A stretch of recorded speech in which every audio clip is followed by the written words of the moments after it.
Gisoku no Moses is a 2013 animation made by a dude named Gagame. And I really mean some dude, because the guy looks like a hooded glob with a turtle shell. Anonymous as all heck. This little animation is a cute tribute to the movie Singing in the Rain. Singing in the Rain. One of the old musical movies a la Mary Poppins and The Sound of Music and all that. And what a cute music video it is. Moses supposes erroneously. That's kind of where I left the animation in an old video I made titled Gisoku no Moses Animation Forever. At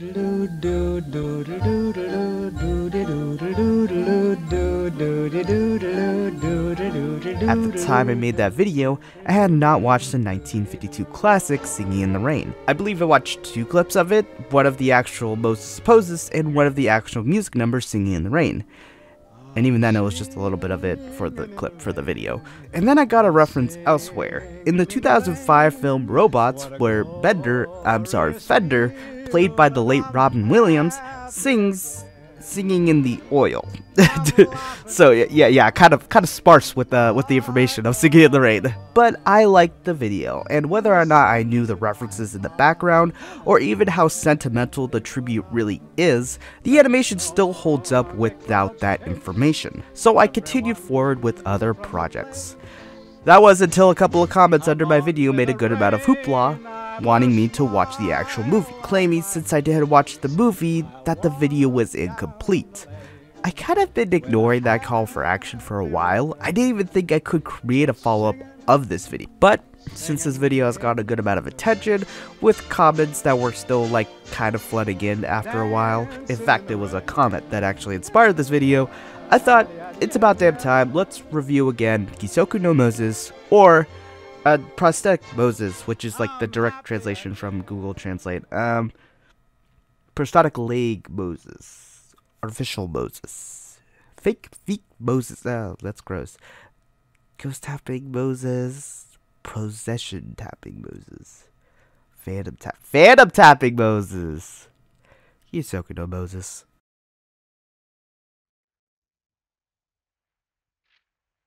Gisoku no Moses starts off with a ghost girl sitting on a stump. Then the audio of the scene Moses Supposes starts playing. And then the ghost girl floats towards 2 tap dancing shoes, tap dancing all on their own. At first very scared, she starts to actually get curious and rather playful with the shoes. The shoes, rather playful themselves, start to do a little bit of trolling here, and eventually give in as they start becoming more in sync with one another. The video ends with the shoes suddenly losing life, but the ghost girl happy for how much fun she had. And man, for like what it was quite the animation. I love the ghost girl's design. It's cute and she even has no legs. Just that little ghost swoop, which is rather fitting. Her gray-blue palette makes her feel ghostly, but also helps her contrast with the background, which has warmer but light colors, and help her stand out. There's a great amount of detail with the backgrounds for being rather simple in nature. The movement is an interesting parallax effect, going slowly left to right with the objects kinda just standing there, but because of the great amount of detail, you can see why it doesn't move or isn't interactable. It's kind of the same thing Lilo and Stitch does, and both are beautiful because of it. The choice of Moses Supposes is fantastic, because the animation of the shoes and the ghost girl are allowed to just have fun. The song itself is rather expressive and loud, with the tap dancing allowing the shoes to just go all out. And boy do they go all out. Gagame is very aware that the shoes are just shoes, so the shoes kind of just fly around, like they're not attached to anyone. But I also love when they finally control themselves to act like they're attached to the ghost girl. It creates a lovely effect that is pure eye candy to watch. Like the shoes go in a 3D circle, but the ghost girl is a ghost girl. She has no legs, but they're near her enough that it looks like she's doing it. And it creates a satisfying image while not having to adhere to the physics. Cause screw physics, am I right? It's just a lovely animation that creates a little pocket world of a ghost just having fun with, presumably, another ghost, or even ghost! Ooh. Now that's great and all, but that leaves you wondering, what have you missed, Blank Papers? What could have possibly been missed in this animation? What details? Well, that will require us to talk about the movie Singing in the Rain. Cause yeah, on the surface, it might seem like I covered everything, but if you watch the movie, you can actually get a bit more out of this animation.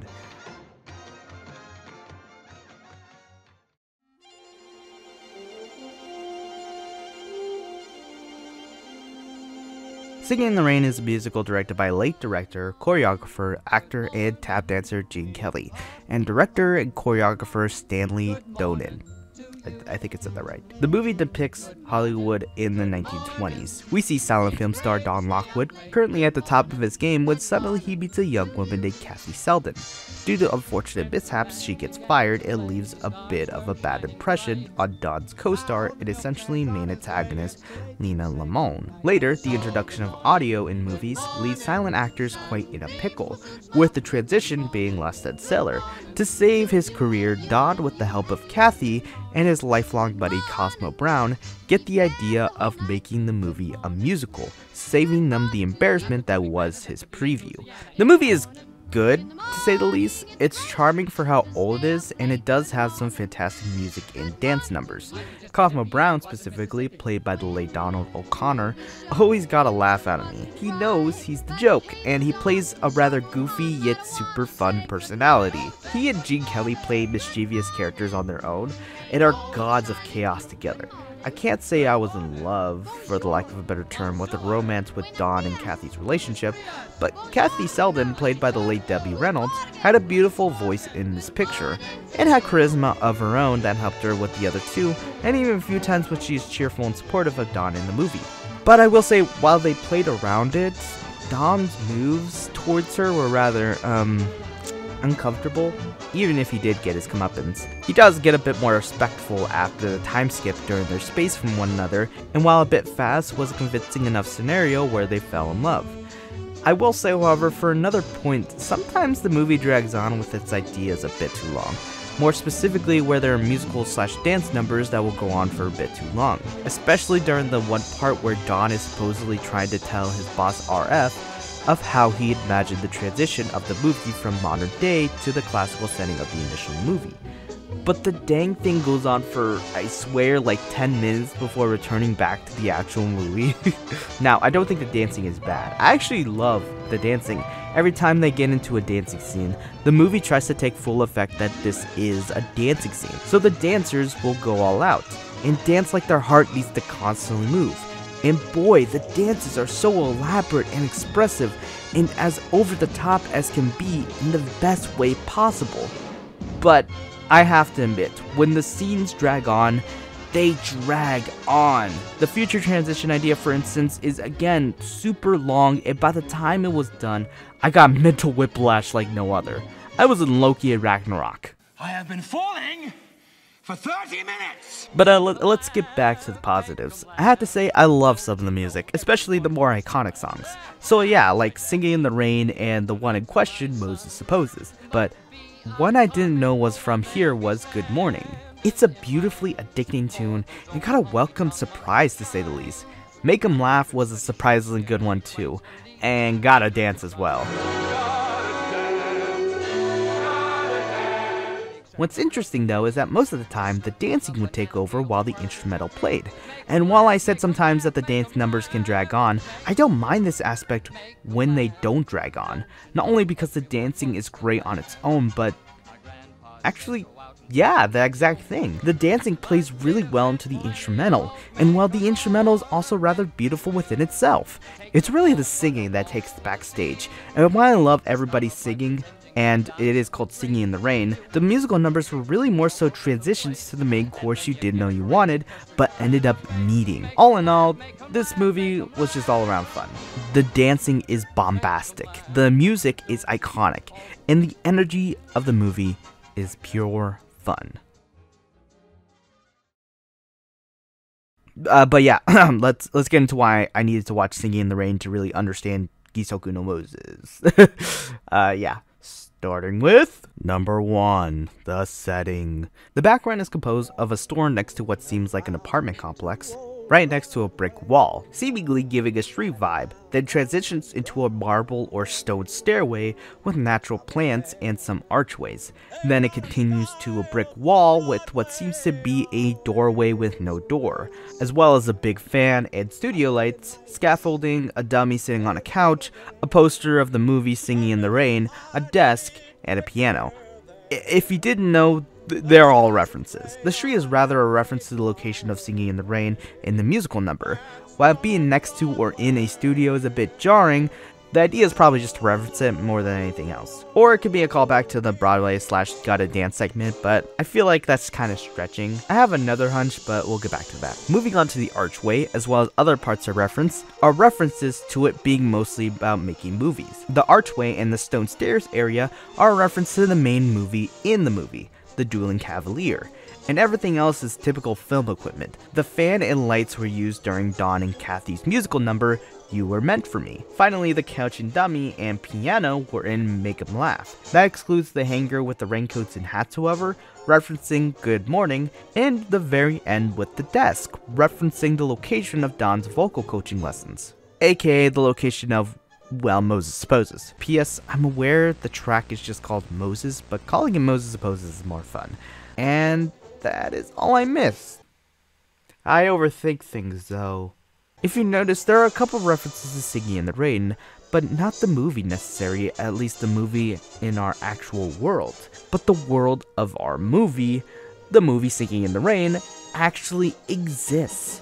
We see a glimpse of it in the beginning with an actual musical number, as well as the very end with the poster. So I have a third theory on that little area in the beginning.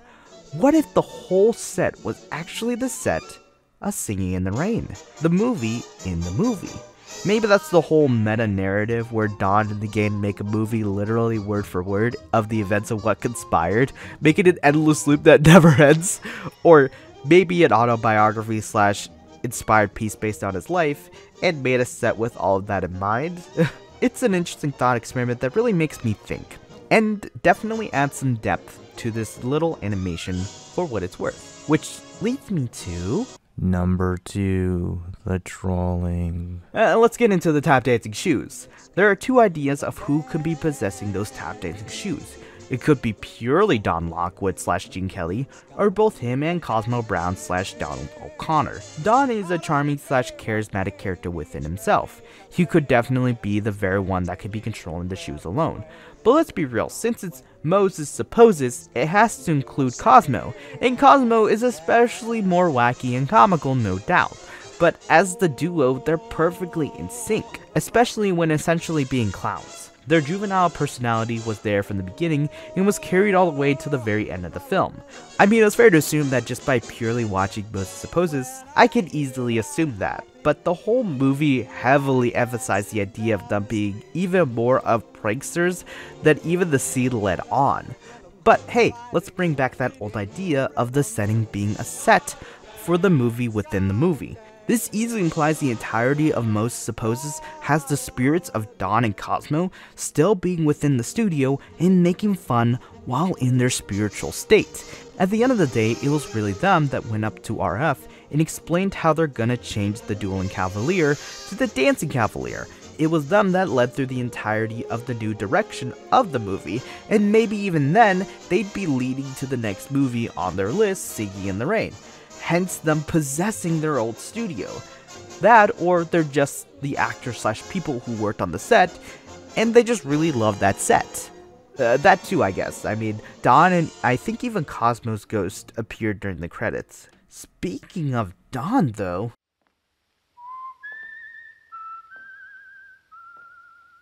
Gisoku no Moses is an animation in reference to the movie and in memory of Gene Kelly. This was to honor how impressive the movie was to Gagame, and how great of a dancer Gene Kelly was, hence the possessed tap dancing shoes. Gene Kelly was recognized as a fantastic tap dancer, but sadly died in 1996 of a stroke. Without watching the movie, I could have easily assumed a lot of what I've mentioned before, but to not fully explore and recognize the skill and technique that Gene Kelly had during the entirety of that movie, as well as how hard he pushed himself and everyone else during the making of the movie, it's hard to say I would have recognized any of that. But even if I did without it, I watched the entirety of the movie, just one measly watch, opened my eyes to the pure passion that this 2-minute long animation has. 'Cause that's who Gagame is at the end of the day. Throughout Gagame's small catalog that appears on YouTube, you see the growth of his skill and style eventually blow up into something magnificent. I look back at his catalog a bit, and yeah, he was slowly building to essentially be this amazing animator. Eventually he made Gisoku no Moses, but even before that, his animation and art style were super impressive. And after that, we got a glimpse of his most recent animation. And boy, it's so freaking smooth. We didn't see much of him after a couple of updates of his game he was making for Moses 3 years ago. But on September 10th, 2023, a music video of a song by a VTuber by the name of Shigure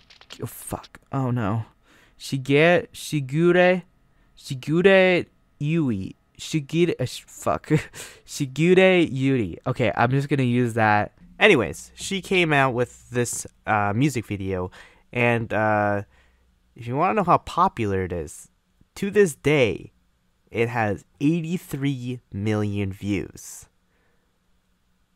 What the fuck?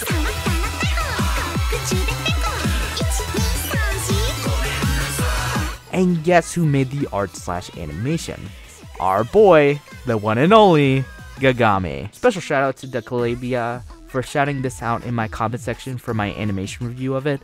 But yeah, at the end of the day, I feel like I got a lot out of finally watching this movie. It's kind of like how I adore ERBs for including characters/historical people I know about, or well, me talking about things I like on the internet. Sort of special bond that helps connect people together, even if it's shallow and I have no idea how I ever communicate with Gagame if I ever met him. But being able to recognize a level of passion and understanding with this small animation was something I want to learn about over and over again, because it's amazing where it came from.